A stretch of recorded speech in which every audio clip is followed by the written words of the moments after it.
Hello dear, स्वागत है आप सभी का GSY पंकज यूट्यूब चैनल में।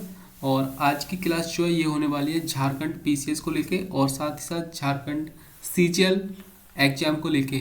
CGL के एग्जाम में मैं आपको बता दूं, झारखंड CGL एग्जाम में जो पेपर थर्ड होता है उसमें जो है 40 क्वेश्चन पूछे जाएंगे झारखंड स्पेशल के।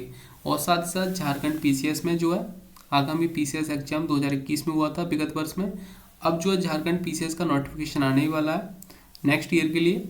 तो उसके लिए अगर आप लोग तैयारी कर रहे हैं तो हमसे प्लीज़ जुड़िए। और यहाँ पे जो आपको JPSC के लिए जो है यहाँ पे सामान्य अध्ययन की क्लास कराई जाएगी, जिसमें कि आपके काफ़ी अहम रोल होता है झारखंड के अंदर। क्योंकि झारखंड CGL में 40 क्वेश्चन का मतलब एक क्वेश्चन 3 नंबर का होता है, जिसमें कि 120 नंबर के आपके जो है झारखंड स्पेशल के ही मार्क्स हो जाएंगे। जो कि अगर आप 40 में 40 लाना चाहते हो तो आप जो है झारखंड सामान्य ज्ञान को बहुत ही इम्पोर्टेंट तरीके से लीजिए। और यूपी जो है झारखंड PCS में जो है 40 से 45 क्वेश्चन जो है झारखंड स्पेशल के पूछे जाते हैं। तो यहाँ पे जो हम झारखंड लोक सेवा आयोग एंड झारखंड CGL एग्जाम जो होता है JPSC के द्वारा, यानी कि झारखंड स्टाफ सिलेक्शन कमीशन के द्वारा, जो इसका एग्जाम जनवरी लास्ट वीक में होने वाला है, तो उसके लिए जो है यहाँ पे झारखंड सामान्य ज्ञान की क्लास जो है आज से स्टार्ट कर दी गई है। तो इसकी जो है क्लास आपको यहाँ पे ये 206 पेज की टोटल बुक है झारखंड सामान्य ज्ञान की। इसको जो है संपूर्ण यहाँ पे कवर कराया जाएगा। आप लोग चैनल को सब्सक्राइब कीजिए एंड वीडियो को जो है शेयर कीजिए। ओके, चलिए स्टार्ट करते हैं। और यहाँ पे इम्पोर्टेंट ये है कि इसमें जो है 2003 से लेके 2016 तक के जितने भी पेपर थे उनको सॉल्व पेपर इसमें जो आकलन कराया गया है सभी का।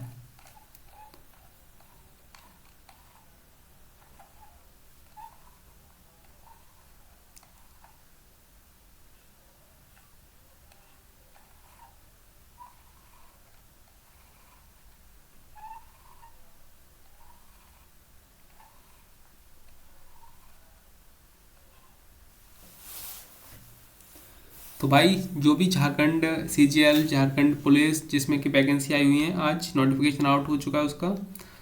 सबकी अगर झारखंड की तैयारी करना चाहते हो तो उसमें स्पेशल जो होता है, बाकी तैयारी तो आप कर ही रहेंगे कहीं ना कहीं से, लेकिन GK जो होती है वो स्पेशल होती है हर स्टेट की।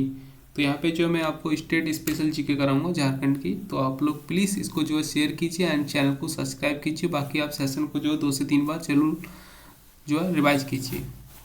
चलिए फर्स्ट ऑफ मैं आपको यहाँ पे पर्चा दे देता हूँ। झारखंड का इतिहास जो है पर्चा है। झारखंड एक आदिवासी बहुल राज्य है, सबको पता होगा इसके बारे में। झारखंड में जो है सबसे ज़्यादा ST यानी कि अनुसूचित जनजाति जो है निवास करती है। इस प्रकार जो है झारखंड बिहार से अलग हुआ था 2000 में। और झारखंड एक आदिवासी बहुल राज्य है। झारखंड के रूप में आदिवासियों की गृहभूमि स्वदेश, जो आदिवासियों का सदियों पुराना सपना था, साकार हुआ। यानी कि जो आदिवासी लोग जो थे वो काफ़ी समय से मांग कर रहे थे एक अलग राज्य की, जो उनको जो है अलग राज्य यहाँ पे झारखंड के रूप में प्राप्त हुआ। और इस प्रकार जो आदिवासियों का एक सपना था जो उन्होंने कई वर्षों पहले, सदियों पहले देखा था, वो यहाँ पे उनका पूरा हुआ। झारखंड में मुख्य रूप से जो है छोटा नागपुर, यहाँ पे जो है झारखंड में मुख्य रूप से छोटा नागपुर, पठार, संथाल परगना के वन क्षेत्र शामिल हैं। विंध्य व कैमूर की पर्वत श्रेणियों ने झारखंड को उत्तर से होने वाले आक्रमणों से सदैव सुरक्षा प्रदान की है। अब यहाँ पे जो कैमूर की पर्वत श्रेणियाँ जो हैं, ये कैमूर की पर्वत श्रेणियाँ आपकी जो है बिहार जो स्टेट है उसमें भी यहाँ पे जो लगती हैं। और बिहार का जो डिस्ट्रिक्ट है वो यहाँ पे आता है, कैमूर डिस्ट्रिक्ट। कैमूर जो श्रेणी है वहाँ पे जो है ये बॉर्डर अपना साझा करता है, सीमा, एक तरीके से जियोग्राफिकल सीमा, नॉट आपकी जो है फिजिकली एंड जियोग्राफिकली जो आपकी सीमा होती है उसको जो है यहाँ पे साझा करता है। अब यहाँ पे जो है विंध्य व कैमूर की पर्वत श्रेणियों ने झारखंड को उत्तर से सदैव जो है उत्तर से होने वाले आक्रमणों से इसकी सदैव रक्षा की है। वस्तुतः प्राचीन काल में गुप्त शासकों एवं गौड़ शासक शशांक को छोड़कर किसी राजवंश ने इस क्षेत्र पर अधिक समय तक शासन नहीं किया है।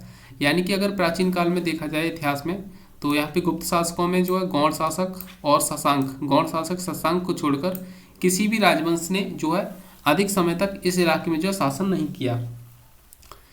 मध्यकाल में झारखंड क्षेत्रीय राजवंशों के अधीन था।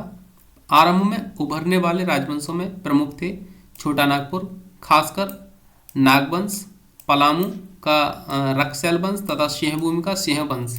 बाद में उभरने वाले राजवंशों में राज्यों में प्रमुख थे मानभूम का मानवंश, रामगढ़ राज्य का जो है खड़गडीहा राज्य, पंचेत राज्य, ढालभूम का ढाल वंश और पलामू का चैरो वंश। क्षेत्रीय राजवंशों में छोटा नागपुर खास का नागवंश जो है सबसे दीर्घकालीन साबित हुआ। तो जो है क्षेत्रीय राजवंशों में जो है यहाँ पे झारखंड में क्षेत्रीय राजवंशों की बात की जाए तो यहाँ पे जो है छोटा नागपुर का जो खास वंश है, क्षेत्रीय राजवंशों में छोटा नागपुर का जो खास वंश है, ये वंश सबसे दीर्घकालिक साबित हुआ है। इसने जो है सबसे लंबा शासन यहाँ पे किया हुआ है। सल्तनत काल की बात करें तो 1206 से लेकर 1526 ईस्वी तक, सल्तनत काल में 1206 से 1526 ईस्वी तक जो है दिल्ली के मुगल शासक अपने लगभग 300 वर्षों के शासनकाल में इस क्षेत्र को कभी भी पूरी तरह आक्रांता जो है नहीं कर सके। यानी कि दिल्ली सल्तनत के जो भी राजा महाराजे हुए थे, दिल्ली सल्तनत के जो बादशाह हुए थे, उन्होंने यहाँ पे 300 वर्षों तक के अपने शासनकाल में पूरी तरीके से यानी कि 100% की बात करें तो इस इलाके पे जो कब्जा नहीं कर पाया। तो शासनकाल में जो है यहाँ पे आक्रांत नहीं कर सके। सल्तनत काल में झारखंड पर छिटपुट ही बाहरी आक्रमण हुए, जैसे वीरभूमि के राजा द्वारा सिंहभूमि पर मोहम्मद बिन तुगलक के सेनापति मलिक वया द्वारा हजारीबाग पर तथा उड़ीसा के शासक कपिलेंद्र गजपति द्वारा संथाल परगना पर। एक गाथा के अनुसार उड़ीसा के राजा जयसिंह देव ने 13वीं सदी में जो स्वयं को झारखंड का शासक घोषित किया था। तो ये इंपॉर्टेंट है यहाँ पे।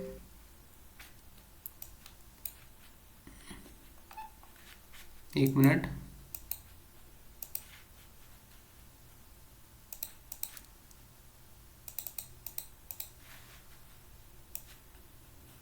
क्लियर देखिएगा। तो एक गाथा के अनुसार जो है उड़ीसा के राजा जयसिंह देव ने जो है 13वीं सदी में स्वयं को जो है झारखंड का शासक घोषित किया। और इसी तरह जो खानदेश के शासक आदिल शाह द्वितीय ने अपने सैन्य दल को झारखंड तक भेजा, झारखंडी सुल्तान की पदवी धारण की, किंतु इन सब का कोई स्थायी प्रभाव नहीं पड़ा। झारखंड की स्वतंत्र सत्ता बनी रही। मुगल काल 1526 से 1707 ईस्वी में तीसरी मुगल बादशाह अकबर के शासनकाल में जो 30वें वर्ष में मुगल साम्राज्य एवं झारखंड के बीच वास्तविक संपर्क स्थापित हुआ। तब से झारखंड के क्षेत्रीय राजवंश जो है बिहार उड़ीसा के मुगल सूबेदारों को कर देने लगे, यानी कि टैक्स जो है वो देने लगे। हालांकि यह टैक्स जो था कर अदायगी बहुत ही अनियमित थी। दबाव बढ़ने पर क्षेत्रीय राजवंश सालाना कर देते थे और आगे देने की हामी भी भर लेते थे, लेकिन जैसे ही दबाव घट जाता था वे कर देना बंद कर देते थे। उत्तर मुगल काल में मुगल बादशाहों और उनके सूबेदारों की झारखंड पर पकड़ कमजोर पड़ गई। इसी काल में झारखंड के लिए नया खतरा मराठों के रूप में आया। मराठा आक्रमणों का सिलसिला 1741 ईस्वी से शुरू होकर 1803 ईस्वी तक चला। जो मराठा आक्रमणकारी थे, इनका जो आक्रमण करने का जो क्रम था ये 1741 से लेके शुरू हुआ था और 1803 तक चला था। यहाँ पे यह खतरा बड़ा रूप लेता उससे पहले ही अंग्रेज हावी हो गए। अगर जब तक ये खतरा जो है एक अपने विकराल रूप में आ जाता, उससे पहले जो अंग्रेजों ने इस क्षेत्र पर जो है कब्जा कर लिया था और वो यहाँ पे हावी हो गए थे। उधर झारखंड के क्षेत्रीय राजवंशों ने जो है झारखंड के क्षेत्रीय राजवंशों की शक्ति इतनी छीड़ पड़ गई कि ईस्ट इंडिया कंपनी ने आसानी से इस क्षेत्र पर जो है कब्जा कर लिया। तो इस प्रकार जो अंग्रेजों ने झारखंड पे कब्जा अपना कर लिया था इस इलाके पे, क्योंकि ये इलाका जो था पहले पूरा एक बेल्ट थी। पश्चिम बंगाल जो था उसमें बंगाल के नाम से पूरी बेल्ट इस पे जो थी एक राज्य था ये पूरा। उसके बाद प्राचीन इतिहास, झारखंड के इतिहास का जो प्रारंभ पाषाण काल से होता है। झारखंड के इतिहास का जो है प्रारंभ पाषाण काल से होता है, जब मनुष्य ने जरूरतों की पूर्ति के लिए जैसे मिट्टी की खुदाई की और पशुओं के शिकार के लिए नुकीले पत्थरों से बने उपकरणों का निर्माण करना शुरू किया।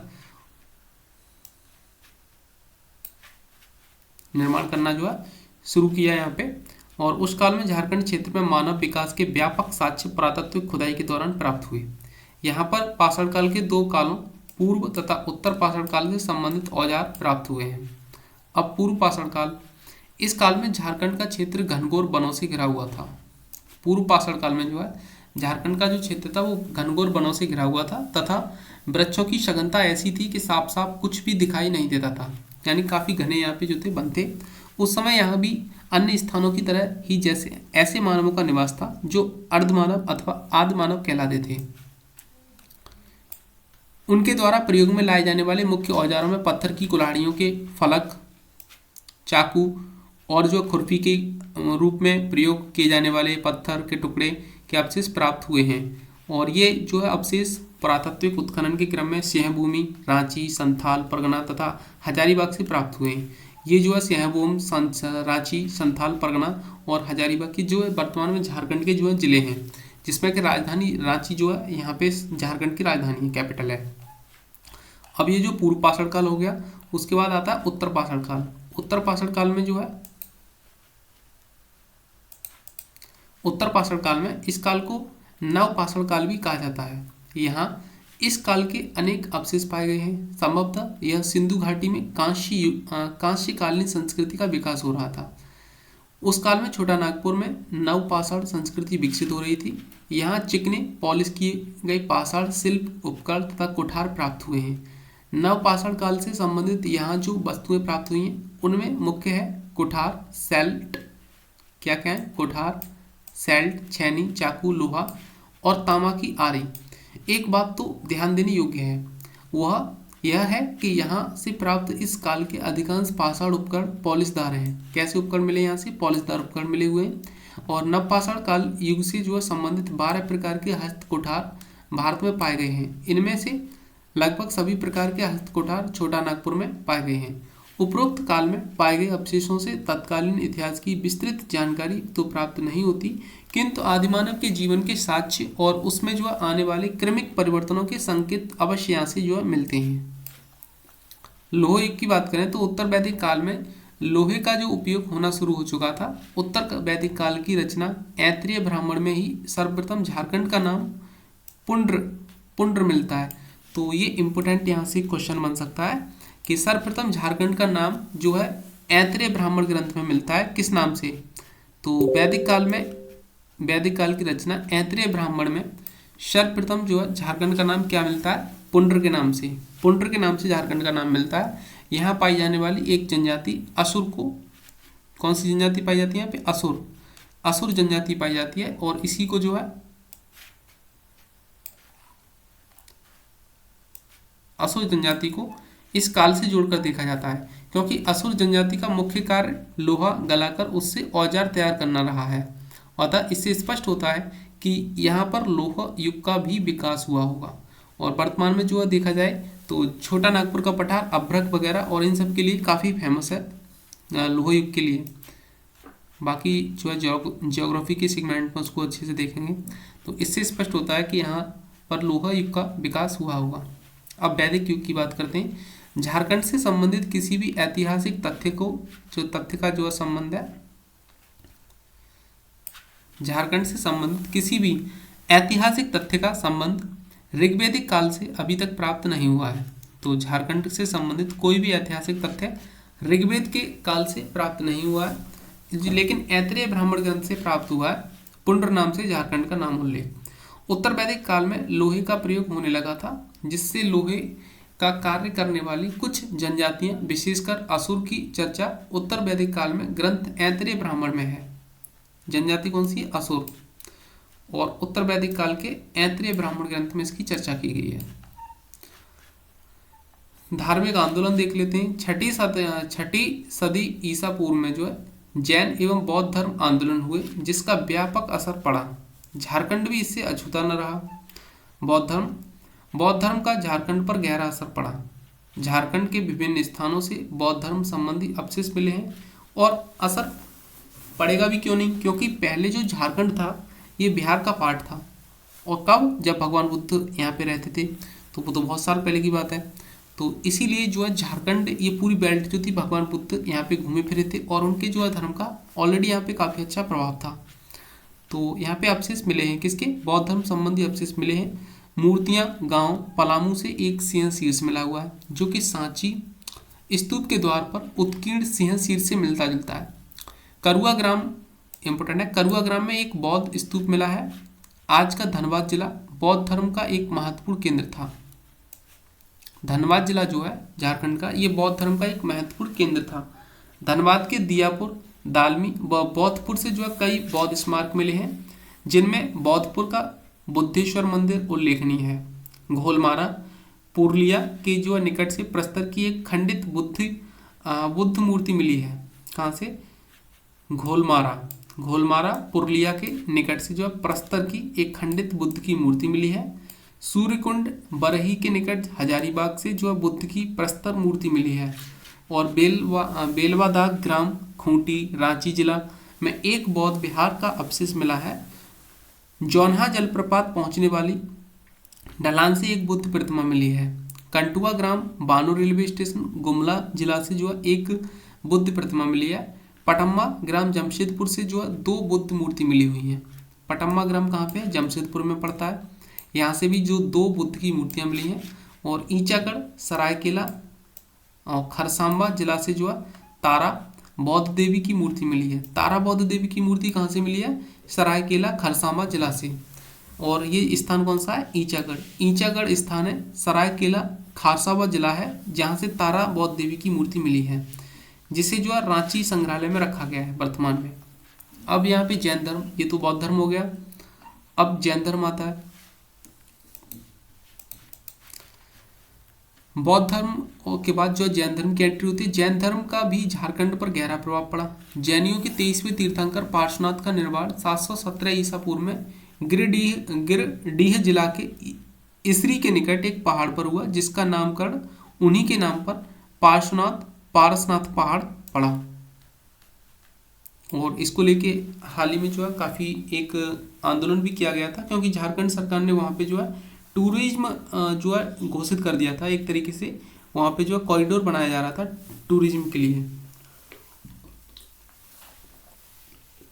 जिसे लेके जैन धर्म के अनुयायियों ने, यानी कि जो जैन धर्म मानते हैं उन लोगों ने जो है काफ़ी विरोध प्रदर्शन किया देश भर में, क्योंकि उनका मानना था कि वहाँ पे जो है होटल खुलेंगे, जिससे कि वहाँ पे गंदगी फैलेगी और प्याज वगैरह और मांस वगैरह का जो है वहाँ पे प्रचलन बढ़ जाएगा, जो कि जैन धर्म के सिद्धांतों के अनुकूल नहीं है। यह पहाड़ जो है जैनियों के प्रमुख तीर्थ स्थल के रूप में प्रसिद्ध है। कौन सा? पार्श्वनाथ पहाड़। छोटा नागपुर का मानभूम आज का धनबाद जैन सभ्यता व संस्कृति का केंद्र था। इस क्षेत्र के प्रमुख जैन स्थल थे पकवीरा, तुईशामा, इंपोर्टेंट है, पकवीरा, तुईशामा, देवली, पवनपुर, पलमा, अरशा, चर्रा, गोलमारा और बलरामपुर, कुर्रा, पारा, कतराश आदि। कंसाई और दामोदर नदियों की जो है घाटी से मिले जैन अवशेष जैन धर्म के प्रसार की पुष्टि करते हैं। पलामू के हनुमांड गांव सतवरवा के निकट जैनियों के कुछ प्रमुख पूजा स्थल मिले हैं। सिंहभूमि के आरंभिक निवासी जैन मतावलंबी थे, जिन्हें जो सरक कहा जाता था। सरक जो थे यहाँ पे, सरक श्रावक शब्द का बिगड़ा हुआ रूप है।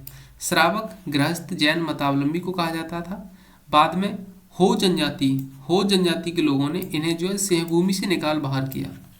यहाँ पे जो है इम्पोर्टेंट एक चीज़ है कि यहाँ पे जो है जनजातियाँ काफ़ी ज़्यादा पाई जाती हैं, और जनजातियों की एक विशेष मांग थी कि झारखंड को अलग किया जाए, उनके लिए एक अलग राज्य का जो है निर्माण किया जाए।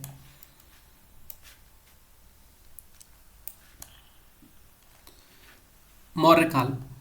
चंद्रगुप्त मौर्य 322 ईसा पूर्व से लेकर 298 ईसा पूर्व इसका शासनकाल था। अपने गुरु कौटिल्य, अन्य नाम था इनका चाणक्य और विष्णुगुप्त, की मदद से नंद वंश के अंतिम शासक धनानंद को पराजित कर मगध में जो है मौर्य वंश की स्थापना की। नंद वंश के शासक विशाल सेना के स्वामी थे। नंदों की सेना में झारखंड के जनजातीय सैनिकों के साथ साथ हाथी भी शामिल थे।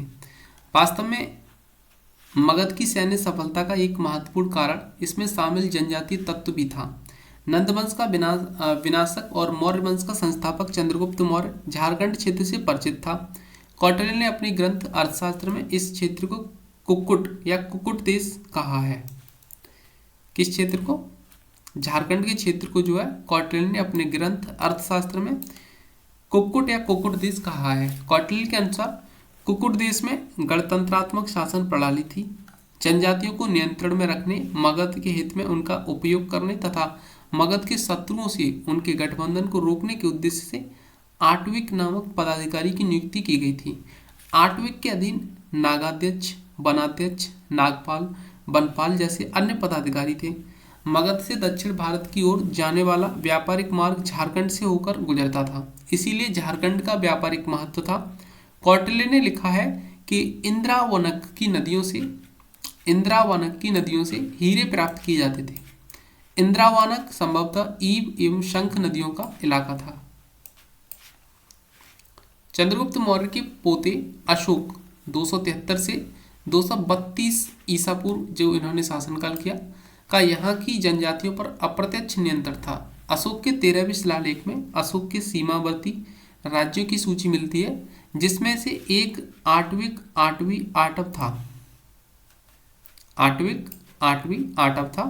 आटविक प्रदेश बघेलखंड से उड़ीसा के समुद्र तट तक विस्तृत था और इस प्रदेश में झारखंड क्षेत्र भी शामिल था। अशोक द्वारा भेजे गए धर्म प्रचारक दलों में एक आठवीं जनजातियों के बीच भी भेजा गया था और इस दल के नेता का नाम रक्षित था। अशोक के पृथक कलिंग शिलालेख 2 में उड़ीसा की सीमावर्ती अभिजित जनजातियों के विषय में कहा गया है, उन्हें मेरे लिए धर्म का आचरण करना चाहिए ताकि वे लोक तथा परलोक की प्राप्ति कर सकें। उड़ीसा के सीमावर्ती अभिजित जनजातियों में झारखंड क्षेत्र की जनजातियां भी सांकेतिक हैं।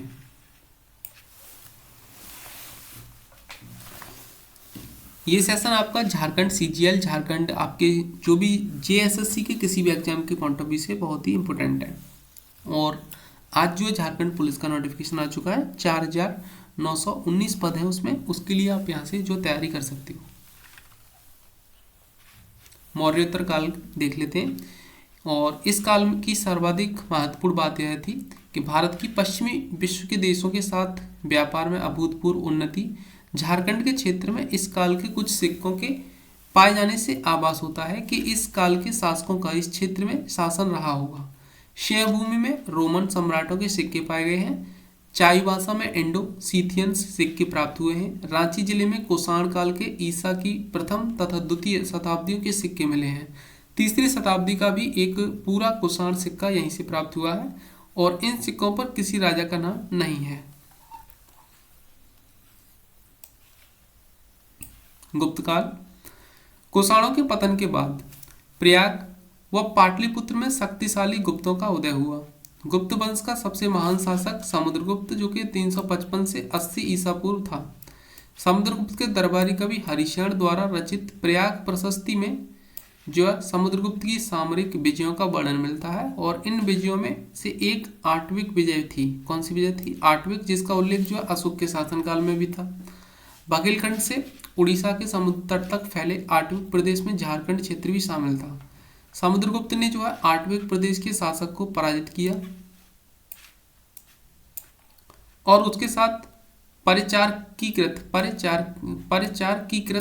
नीति, भृत्य परिचारक बनाने की नीति का पालन किया। इससे स्पष्ट होता है कि समुद्रगुप्त के शासनकाल में झारखंड क्षेत्र उसके अधीन था। समुद्रगुप्त के प्रयाग प्रशस्ति में छोटा नागपुर को मुरुंड देश कहा गया है। समुद्रगुप्त के प्रयाग प्रशस्ति में जो छोटा नागपुर को मुरुंड देश कहा गया है। गुप्त वंश के प्रसिद्ध शासक चंद्रगुप्त द्वितीय विक्रमादित्य 380 से 412 ईस्वी का शासन जो है उज्जैन से लेकर बंगाल तक विस्तृत था और इसमें झारखंड भी शामिल था, जिसे चंद्रगुप्त द्वितीय विक्रमादित्य के राज्यकाल में भारत आए चीनी यात्री फाहियान ने कुक्कुटलाट कहा है। गुप्तकालीन पुरातात्विक अवशेषों में उल्लेखनीय है कि मुहुदी पहाड़ हजारीबाग जिला पर पत्थरों को काटकर बनाए गए 4 मंदिर, सतगांव नामक गांव हजारीबाग जिला के आसपास के मंदिर, पिठोरिया रांची से उत्तर की ओर स्थित के एक पहाड़ी पर जो है स्थित एक कुआं आदि यहाँ पे जो प्राप्त हुए थे। गुप्तोत्तर काल 550 से 650 ईस्वी में गौड़ पश्चिमी बंगाल का जो है शासक शशांक 602 से 25 ईस्वी तक एक प्रतापी शासक था। ठीक है। उसके साम्राज्य में मिदनापुर पश्चिम बंगाल से लेकर सरगुजा छत्तीसगढ़ तक का वन प्रांतर शामिल था। कनिंघम ने बड़ा बाजार तथा हैबिट ने दुलमी को उसकी राजधानी बताया है। शशांक एक कट्टर शैव उपासक था। जब शशांक का बंगाल, बिहार एवं उड़ीसा पर प्रभुत्व स्थापित हो गया तो उसने बौद्धों को उत्पीड़न शुरू कर दिया और यही वो व्यक्ति था जिसने जो है बोध गया में स्थित बौद्ध वृक्ष को कटवा दिया था। पश्चिम की ओर से हर्षवर्धन तथा पूर्व की ओर से भास्करावर्मन द्वारा दबाए जाने पर उसने जो है अपनी राजधानी पोर्टवर्धन खाली कर दिया और दक्षिणी बिहार के पहाड़ी क्षेत्र में चला गया। अब उसकी शक्ति का केंद्र बारूडिका बनी जिसे इन दिनों बारूड अथवा शॉन ईस्ट बैंक कहा जाता था। शैव धर्मावलंबी शशांक की मूर्ति भंजक उग्रता इतनी बढ़ गई कि उसने झारखंड के सभी बौद्ध केंद्रों को नष्ट कर दिया और इस तरह उसके प्रयासों से झारखंड में बौद्ध जैन धर्मों की जगह हिंदू धर्म की प्रधानता स्थापित हो गई। 10वीं सदी ईस्वी तक झारखंड में हिंदू धर्म का प्रभुत्व पूर्ण रूप से स्थापित हो गया। दुलमी, तेलकुप्पी, पकबीरा आदि स्थलों पर ब्राह्मणों द्वारा निर्मित मंदिरों के अवशेषों से इसकी पुष्टि होती है। इन मंदिरों में अधिकांश मंदिर शैवों के हैं। पुष्यभूति वंश वर्धन वंश के सबसे शक्तिशाली शासक हर्षवर्धन 606 से 47 ईस्वी के विस्तृत साम्राज्य में कांजांगल राजमहल का छोटा राज्य भी शामिल था। कांजांगल में ही हर्षवर्धन चीनी यात्री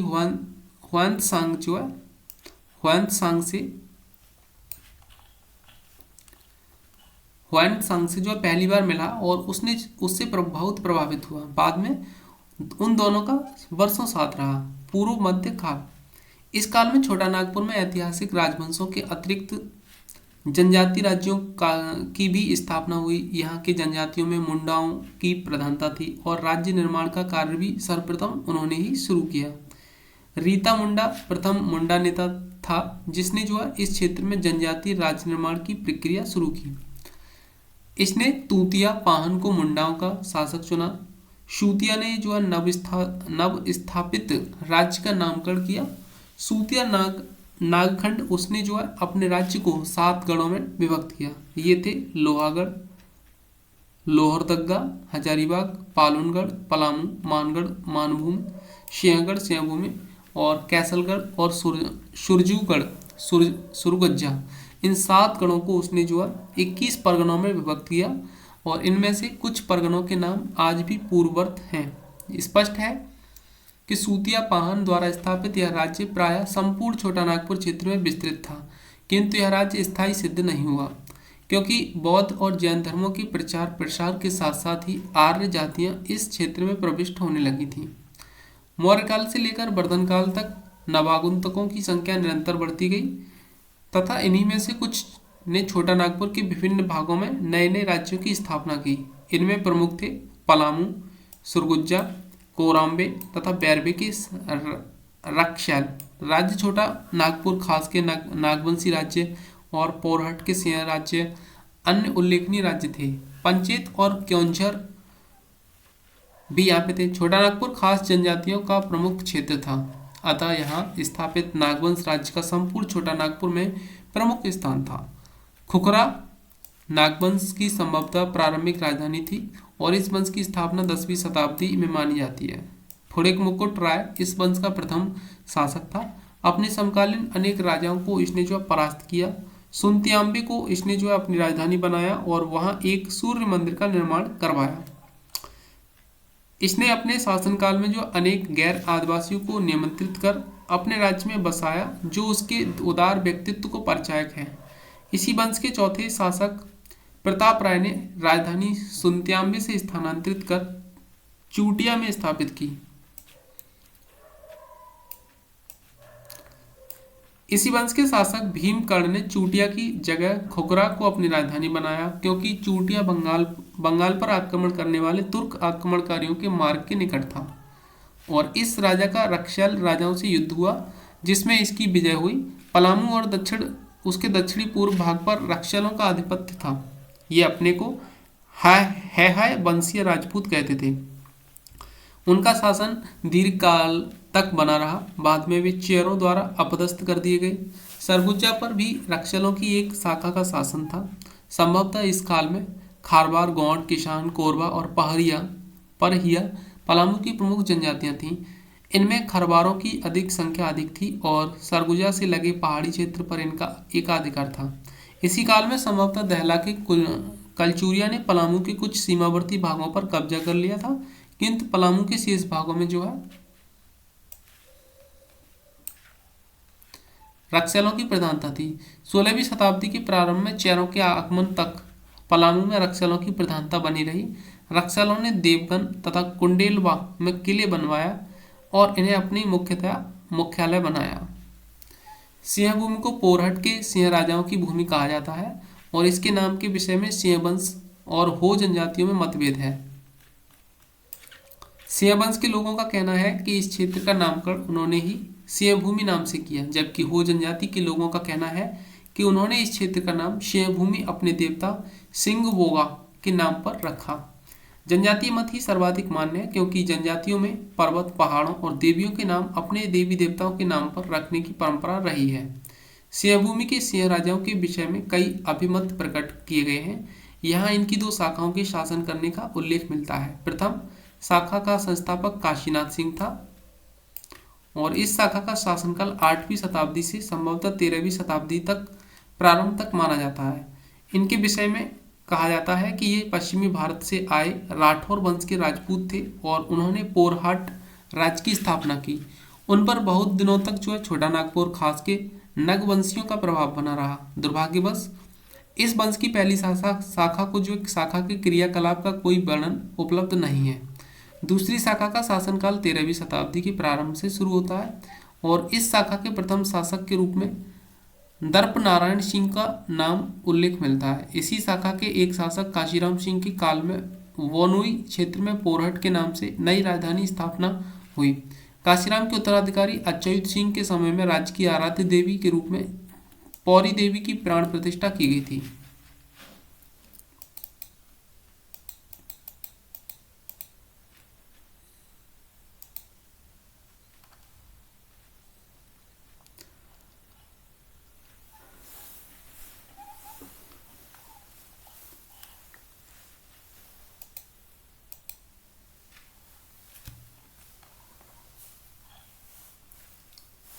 आज की वीडियो में यहाँ तक करते हैं। नेक्स्ट यहाँ से जो कल स्टार्ट करेंगे। Thank you.